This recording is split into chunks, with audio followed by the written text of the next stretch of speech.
আল্লাহ তাআলা বলেন যদি শিরিকের মতো গুনাহ তোমার না হয়ে থাকে, শুধু গুনাহ হয়ে থাকে, তাহলে দুই কাজ করবা, তাওবা আর আমলে সালেহ করবা। সুবহানাল্লাহ বলেন। শিরিক হলে কয় কাজ? তিন কাজ, তাওবা, ঈমান, আমলে সালেহ। আর যদি শিরিক না হয় কি কি? তাওবা আর নেক আমল। তাওবা আর কি? তাহলে নেক আমলের দ্বারা লাভ কি? নেক আমলের দ্বারা একাধারে দুটো লাভ, একটা হলে এদিকে কিছু মুছে দেয়, আরেকটা হলে এদিকে কিছু যোগ করে। কয় কাজ? কি কি?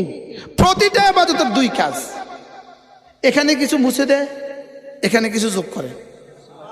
সুবহানাল্লাহ বলে। এখানে কিছু কি করে?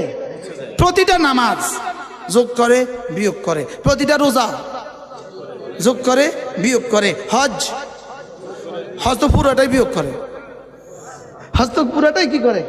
একবার কালেমা 70 বছরের ইহুদিয়তকে যদি মুছে দিতে পারে, একবারের কালেমা 70 বছরের নাসরানিয়তকে মুছে দিতে পারে, একবারের কালেমা যদি 70 বছরের শিরিকের গুনাহকে মুছে দিতে পারে, আমার কালেমা আমার গুনাহ মুছবে না কেন?